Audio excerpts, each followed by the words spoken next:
வணக்கம். நான் உங்கள் ஜெகநாதன்.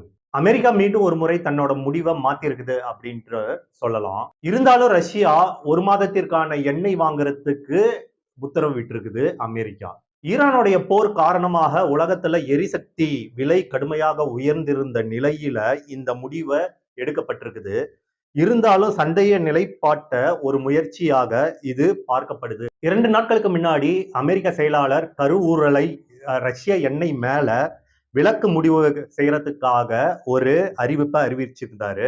ஆனா இப்பைத்திக்கு அந்த அறிவிப்பு நீடிக்கப்பட்டிருக்குது அப்படின்றது ஒரு அதிகாரப்பூர்வ உண்மையா இருக்குது. இந்த முடிவு நிர்வாகத்துடைய எல்லா நிலைப்பாட்டிலையும் ஏற்றபடி மாற்றி அமைச்சிருக்குது. இது பாத்தீங்கன்னா ட்ரம்போட முடிவான மாற்றம் மட்டும் இல்லைங்க, ஒரு முழு குழுவோட மாற்றம் அப்படின்ட்டு சொல்லப்படுது. இருந்தாலும் ஒரு நாளைக்கு முன்னாடி லெபனான்ல போர் நிறுத்தத்தை முன்னாடியே காட்டி ஹார்மோன்ஸ் நீர்நிலையில எந்த ஒரு மாற்றமும் இல்ல, ஹார்மோன்ஸ் நீரிணைய முழுவதுமா திறக்கப்பட்டிருக்கு அப்படின்ட்டு சொல்லப்படுது. ஈரான் இந்த அறிவிப்பை அறிவிச்சதுக்கு அப்புறம் கச்சா எண்ணெயோட விலையெல்லாம் கொஞ்சம் கொஞ்சமா சரிஞ்சுக்கிட்டு வருது. அதாவது கீழே வந்துகிட்டு இருக்கு. அந்த கச்சா எண்ணெயோட விலை சரிஞ்ச அன்னைக்கே பேரலுக்கு $98 இருந்த கச்சா எண்ணெயோட விலை $90 இப்ப வந்திருக்குது. அதுக்கப்புறம் மறுநாள் $70 குறைஞ்சிருக்குது. ஏப்ரல் 18ஆம் தேதி வெள்ளிக்கிழமை இத குறித்து ஈரான் வெளியுறவு அமைச்சர் அப்பாஸ் அராக்சி தன்னோட எக்ஸ்தலத்துல என்ன சொல்லியிருக்கிறாரு, லெபனானின் போர் நிறுத்தத்தை தொடர்ந்து போர் நிறுத்தத்தின் எஞ்சிய காலத்திற்கு ஹார்மோன்ஸ் நீரிணையை அனைத்து வணிக கப்பல்களும் முழுமையாக திறக்கப்பட்டதாக அறிவிக்கப்படுகிறது. அன்னைக்கே தன்னோட ட்ரூத் சோசியல் மீடியால ட்ரம்ப் என்ன தெரிவிச்சிருக்காருன்னா, அவரோட நன்றியை தெரிவிச்சிருக்கிறாரு ஹார்மோன்ஸ் நீரிணையை திறந்ததற்காக. மேலும் ட்ரம்ப் என்ன சொல்லியிருக்கிறாரு, ஹார்மோன்ஸ் நீரிணையை முழுமையாக திறக்கப்படும் வர்த்தக மற்றும் போக்குவரத்து தயாராக உள்ளது. ஆனால் அமெரிக்க கடற்படை முற்றுகை முழு பலத்துடனும் வீரியத்துடனும் தொடரும் அப்படின்ட்டு சொல்லியிருக்கிறாரு. இதனை காரணம் காட்டி ஹார்மோன்ஸ் நீரிணையை மீண்டும் மூடுவதாக ஈரான் இஸ்லாமிய புரட்சி காவல் படை சொல்லுது. நீரிணைய கடக்க முயன்ற இந்திய கொடி கட்டிய கப்பல் பாத்தீங்கன்னா 2 கப்பல் தாக்குதலுக்கு உள்ளாகப்பட்டிருக்கு. ஈரானுக்கும் அமெரிக்காவுக்கும் இடையிலான ஒப்பந்தத்துல பேச்சுவார்த்தைகள் நடைபெற்று வருவதாக ஒரு சில விஷயங்கள் மட்டுமே உடன்பாடு எட்டி இருப்பதாக அங்கிருந்து தகவல்கள் சொல்லுது. மற்ற விஷயங்கள் எதுவுமே நிலைக்கப்படவில்லை அப்படின்ட்டும். தடை செய்யப்பட்ட ரஷ்ய எண்ணெய் மற்றும் பொருட்கள் எல்லாமே என்ன செய்யறாங்கன்னா கடல் வழியாக எங்க போகுதுன்னா உலகத்துல உள்ள அனைத்து நாடுகளுக்கும் 3 நாடுகள் தவிர அனுமதி வழங்கி இருக்குது அப்படின்ட்டு ட்ரம்ப் நிர்வாகம் ஏப்ரல் 17ஆம் தேதி வெள்ளிக்கிழமை அறிவிக்குது. இந்த விலக்கு சுமார் 1 மாத காலம் நீடிக்கும் அப்படின்ட்டும். வெள்ளிக்கிழமை வரை கப்பலில் ஏற்றப்பட்ட எண்ணெய் மே 16 வரை வாங்கலாம் அப்படின்ட்டு அமெரிக்க கருவூலத்துறை தெரிவிக்குது.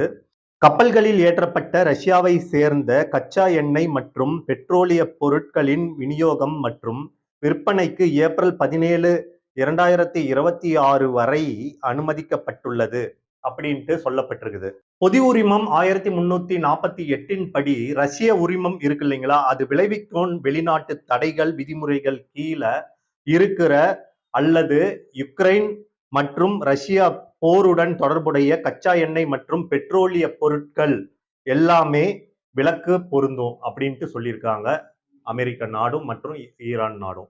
இருந்தாலும் ஈரான், வடகொரியா, கியூபா நாடுகள்ல அங்க இருக்கிற எண்ணெய்க்கு வரி விலக்கு இன்னும் தரல. இதுல இந்தியாவுக்கு என்ன லாபம் அப்படின்னு பார்த்தோம்னா, உலகத்துல எண்ணெய் சந்தையை கண்காணிக்கும் நிபுணர்கள் அமெரிக்காவுடைய இந்த முடிவுகள் இந்தியாவிற்கு ஒரு நிம்மதியை அளித்திருக்குது அப்படின்ட்டு சொல்றாங்க.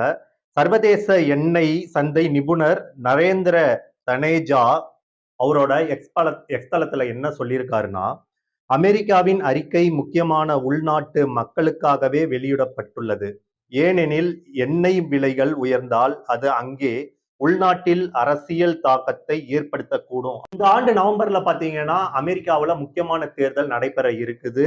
ட்ரம்போட ஈரான் போருக்கு அமெரிக்காவுல மிக குறைவான ஆதரவே இருக்கிறதாக அங்க இருக்கிற செய்திகள் சொல்லுது.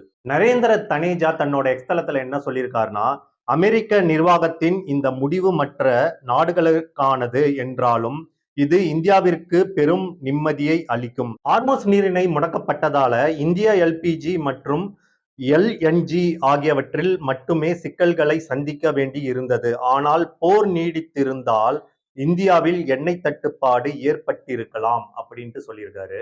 இந்தியா தனது எண்ணெய் தேவையில பாத்தீங்கன்னா சுமார் 90% இறக்குமதி செஞ்சிருக்குது. இது வளைகுடா நாடுகள்ல இருந்து இறக்குமதி செய்யப்பட்டுட்டு இருக்குது. இருந்தாலும் யுக்ரைன் போருக்கு அப்புறம் ரஷ்யா எண்ணெய் தள்ளுபடி விலையில அதிக அளவுல வாங்க தொடங்கி இருக்கு. இந்தியா ரஷ்யா கிட்ட இருந்து எண்ணெய் வாங்குறத ஒருபோதும் நிறுத்தினது இல்ல, இப்பவும் நிறுத்தாது அப்படின்ட்டு இந்திய அமைச்சகம் தெரிவிக்குது. கடந்த மாதம் அமெரிக்கா சலுகை அளிச்ச அப்ப அது மீண்டும் அதிகரிச்சிருக்குது. நரேந்திர தனேஜா தன்னோட எக்ஸ்தலத்துல என்ன சொல்றாரு, கடந்த 4 வாரங்களில் இந்தியாவின் ரஷ்ய எண்ணெய் கொள்முதல் கணிசமாக அதிகரிச்சிருக்குது. ஆனால் சுவாரஸ்யமான விஷயம் என்னவென்றால் யுக்ரைன் போர் தொடங்கிய போது பைடன் நிர்வாகமும் இந்தியாவை பெரிய அளவில் ரஷ்ய எண்ணெயை வாங்குவது ஊக்குவிக்கிருக்கு அப்படின்ட்டு சொல்லப்பட்டிருக்குது. இந்திய எண்ணெய் நிறுவனங்கள் ரஷ்யாவின் சகாலின் 1 எண்ணெய் வயலில் $18 பில்லியன் முதலீடு செஞ்சிருக்குது. டெல்லியை சேர்ந்த சிந்தனை குழுவான GTRI அப்படின்னா குளோபல் ட்ரேடர் ரிசர்ச் இனிஷியேட்டிவ் தலைவராக இருக்கிற அஜய் ஸ்ரீவஸ்தவா ரஷ்யா கூடுதல் எரிசக்தி ஒத்துழைப்பை இந்தியா மேற்கொள்ள வேண்டும் அப்படின்ட்டு சொல்லியிருக்காரு. என்ன சொல்றாரு, 1 மாத சலுகை என்பது அர்த்தமற்றது. ஏனெனில் ஏற்கனவே கப்பல்களில் ஏற்பட்ட அதே எண்ணெய் மட்டும்தான் இந்த சலுகைக்கு பொருந்தும் அப்படின்ட்டு சொல்லியிருக்காரு. இப்ப ஒரு எண்ணெய் கப்பல் எத்தனை நாட்கள்ல இந்தியா வந்து அடையும் அப்படின்றது பார்ப்போம். இந்திய அரசின் பெட்ரோலிய அமைச்சகம் சமீபத்திய ஆண்டுகளில் எண்ணெய் இறக்குமதியை பன்முகம் படுத்துவதில் கவனம் செலுத்தி வருது. இப்ப பாத்தீங்கன்னா 41 நாடுகள்ல இருந்து எண்ணெய்கள் இறக்குமதி செஞ்சிட்டு இருக்குது இந்தியா. ரஷ்யா மேலான அமெரிக்க தடைகள் மற்றும் ஹார்மோன்ஸ் நீரிணை நெருக்கடியால இந்தியா பெரிதாக பாதிக்கப்படல அப்படின்ட்டு நரேந்திர தனேஜா சொல்லியிருக்கிறாரு. ஆனா இந்தியாவில் எண்ணெய் இறக்குமதி வியூகம் சற்று சிக்கலானது அப்படின்ட்டு சொல்லியிருக்காரு. நரேந்திர தனேஜா தன்னோட எக்ஸ்தலத்துல என்ன தெரிவிச்சிருக்காரு, அமெரிக்காவுடன் வர்த்தக ஒப்பந்தம் குறித்து பேச்சுவார்த்தைகள் நடந்து வருகின்றன. இந்தியா தன்னிடம் இருந்து எண்ணெய் வாங்க வேண்டும் என்று அமெரிக்கா சொன்னால் அதில் எந்த பிரச்சனையும் இல்லை. ஆனால் உண்மை என்னவென்றால் அமெரிக்கா மற்றும் பிரேசிலில் இருந்து இந்தியாவுக்கு எண்ணெய் வந்து சேர 50 முதல் 60 நாட்கள் ஆகும். ரஷ்யாவில் இருந்து 28 நாட்கள் ஆகும். வளைகுடா நாடுகளில் இருந்து 5 முதல் 7 நாட்கள் ஆகும் அப்படின்ட்டு சொல்லியிருக்காரு. வேகம் மற்றும் அளவை பொறுத்து 3 வகை கப்பல்கள்ல இருந்து எண்ணெய் வந்துட்டு இருக்குது அப்படின்ட்டும் அவரு விளக்கி இருக்கிறாரு. அமெரிக்கா பாத்தீங்கன்னா தற்போது விலக்கு வச்சிருந்தாலும் இப்ப இதுக்கு கடலில் இயங்கி வரும் எண்ணெய் டேங்கர்களுக்கு பொருந்தும் அப்படின்ட்டு யார் சொல்லியிருக்கிறா, நரேந்திர தனேஜா சொல்லியிருக்கிறாரு. நரேந்திர தனேஜா மேலும் எக்ஸ்தலத்துல என்ன சொல்லியிருக்காருன்னா, போரின் போது வர்த்தகர்களின் திரையில் விலை $110 இருந்த போது கூட இந்தியா ஒரு பேரலுக்கு $140 கொடுத்து எண்ணெயை வாங்கியிருக்கு. இந்தியா ஒரு பெரிய பொருளாதாரம், அந்நிய செலவாணி கையிருப்பு மற்றும் எண்ணெய் உற்பத்தி செய்யும் நாடுகளுக்கிடையே நற்பெயரை வாங்கி இருக்குது, அதாவது நற்பெயரை கொண்டிருக்குது அப்படின்ட்டு